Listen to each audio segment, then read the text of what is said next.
Bien.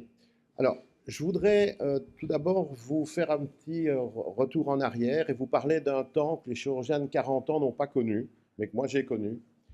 C'était les années 80. En ce temps-là, la chirurgie, c'était la laparotomie. Et pendant de nombreuses années, le dogme a été que les cholécystites aiguës, on ne devait pas les opérer en urgence, mais qu'il fallait les traiter médicalement et les opérer secondairement. Déjà, au temps de la laparotomie, on va voir apparaître 9 études randomisées, merci beaucoup, qui vont comparer cholécystectomie précoce avec cholécystectomie retardée. Globalement, on peut dire que globalement, on comparait en déant les 7 jours par rapport au début des symptômes versus Wissmann. Et ces études menées par la parotomie vont clairement démontrer, d'une part, que le taux d'échec du traitement médical était très important et que la chirurgie précoce avait tous les avantages possibles et imaginables par rapport à la chirurgie retardée, en particulier une durée de séjour beaucoup moins importante puisqu'il n'y avait qu'une seule hospitalisation et donc également un coût économique. Et donc, la cholécystectomie précoce, du temps de la laparotomie, est devenue le gold standard. Alors, on en arrive dans les années 90, avec le début de la laparoscopie. Au début, je ne sais pas si vous vous rappelez, dans tous les congrès, on nous disait, si vous avez une cholécystite aiguë, c'est une contre-indication relative à faire cette intervention par la laparoscopie. Pourquoi? Parce qu'on avait une durée opératoire augmentée, une morbidité augmentée, un taux de conversion très important. Et donc, progressivement est apparue cette fameuse règle des 72 heures, 72 heures, excusez-moi, où l'intervention devait être réalisée dans cette fenêtre idéale, faute de quoi il fallait privilégier une cholécystectomie retardée.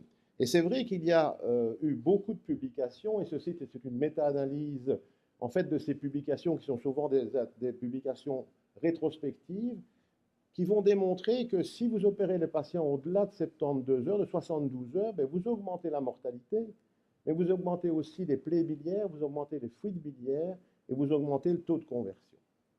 Donc on a tous eu ce genre de guidelines et on a tous suivi cette règle pendant un certain temps. Alors, les progrès vont arriver dans la laparoscopie, aussi bien l'expérience des chirurgiens que le matériel, et on a maintenant de nombreuses études randomisées qui vont prouver que la cholécystectomie précoce, même faite par laparoscopie en déant les 2 jours, doit être le traitement standard de ces pathologies. Le seul inconvénient, c'est que la durée opératoire est un peu plus importante, mais bon, ça, c'est pas un problème. Par contre, vous avez des avantages en termes de durée d'hospitalisation. Vous avez même peut-être un petit avantage en termes d'infection de plaies. Ceci, c'est la dernière méta-analyse qui a été publiée, qui porte sur 15 études prospectives randomisées. Et donc, actuellement, de nouveau, la cholécystectomie précoce jusqu'à 7 jours après l'apparition des symptômes, c'est le gold standard en laparoscopie. Reste un problème, c'est les patients qui sont vus plus tard. Et il y en a quand même certains qui sont vus après 7 jours. Alors là, la littérature, elle est très pauvre, et il y a juste cette étude ici qui nous vient d'une équipe grecque, et qui semble montrer que même au-delà de 8 jours, on peut opérer les patients sans avoir trop de problèmes. Alors, nous avons débuté une étude au sein du club Célio, étude prospective, justement dans le but de déterminer quel était le timing idéal. Alors, je vais aller assez vite pour ne pas prendre trop de temps. On a inclus dans cette étude uniquement des cholécystites lithiasiques, d'origine lithiasique, et je dirais non compliquées, donc pas d'angiocolite, pas de perte de la voie biliaire principale. Le choix de la chirurgie est laissé au chirurgien. Et donc, dans cette étude, on a colligé 376 patients sur une période d'1 an, et je vais m'attarder à analyser ce groupe de cholécystectomie précoce. Dans ce groupe de cholécystectomie précoce, on a défini 3 groupes, comme l'avait fait l'étude grecque, de 0 à 3 jours, de 4 à 7 jours, et les patients qui étaient opérés au-delà de 7 jours. Alors, première chose, les caractéristiques démographiques des patients sont semblables. Donc, même s'il n'y a pas eu de randomisation, on voit que le BMI, l'âge, le sexe, les facteurs de comorbidité sont similaires entre les différents groupes. Si on analyse les délais et la raison pour laquelle on retrouve des patients qui sont opérés si tard, eh bien, en général, c'est simplement parce que ce qui varie, c'est le délai entre le début des symptômes et la chirurgie en jour, bien sûr, ça on l'a vu, mais cela s'explique parce que le délai entre le début des symptômes et l'admission est beaucoup plus important dans les différents groupes.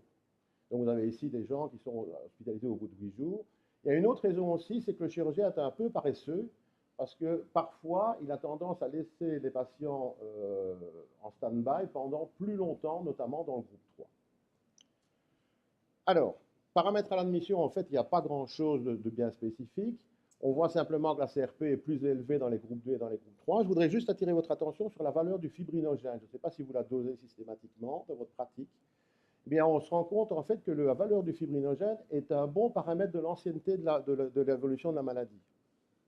D'accord? Ça, c'est intéressant. Si vous avez un patient qui rentre et à qui vous avez une valeur de fibrinogène de 800 ou 900, même si vous dites qu'il a mal depuis 2 jours, ce n'est pas vrai. Il a mal depuis beaucoup plus longtemps. Donc, c'est un facteur prédictif qui n'est pas prédictif de la complication, mais je pense que c'est un paramètre qui va vous permettre de déterminer, en tout cas d'évaluer subjectivement l'ancienneté des symptômes. Alors ça, c'est ce qui devient de plus en plus intéressant, c'est les constatations péropératoires et l'examen anatomopathologique. La sévérité de la cholécystite donc, qui a été vue des visos, on se rend compte que dans le groupe 3, on a beaucoup plus en plus de cholécystite avec ampième ou nécrose que dans les autres groupes. Et donc la sévérité de la cholécystite augmente en fonction du délai de la prise en charge. C'est logique, tout le monde le sait. Par contre, cela veut dire aussi que la difficulté subjective de la chirurgie, évaluée par le chirurgien lui-même, augmente. Et vous voyez que dans le groupe 3, on a énormément de chirurgie difficile, pratiquement 40% de chirurgie considérée comme excessivement difficile.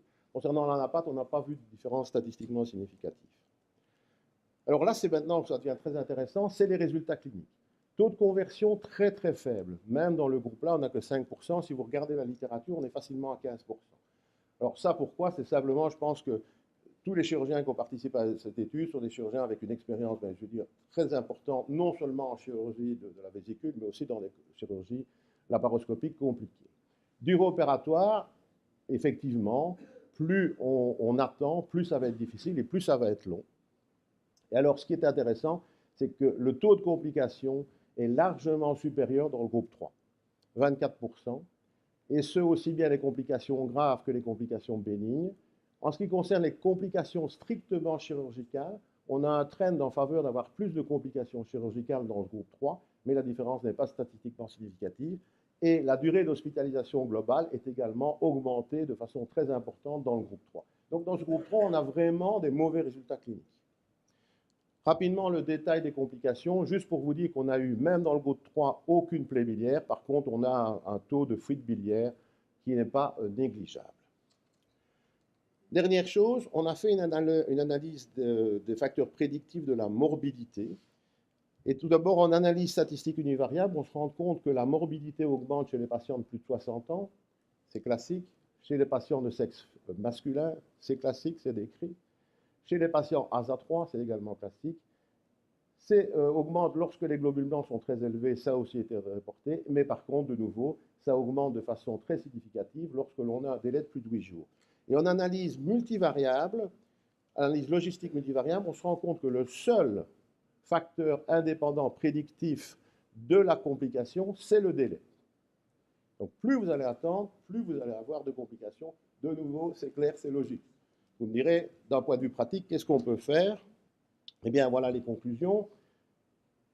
La conclusion, je crois que le message, c'est face à une cholécystite aiguë, opérez-la le plus rapidement possible. N'attendez pas. Il ne faut pas nécessairement l'opérer la nuit. Ne me faites pas dire ce que je n'ai pas dit, mais opérez-la rapidement, parce que dans ces conditions-là, ça sera plus facile, vous aurez des meilleurs résultats. Opérer entre J4 et J7, c'est une option tout à fait justifiée, parce que la différence en termes de morbidité est pratiquement bien faite. Par contre, opérer une cholécystite aiguë au-delà de J8 est une option, à mon sens, critiquable. Parce que vous savez que vous exposez votre patient à un taux de complication important. Maintenant, cette étude ne répond pas à une question, c'est de savoir si on avait refroidi ces patients, est-ce que les résultats à long terme seraient meilleurs ou pas? Et donc ça, c'est une étude que nous allons recommencer et je vous donnerai le résultat de cette étude-là l'année prochaine, à votre prochain congrès, si vous avez encore la gentillesse de m'inviter.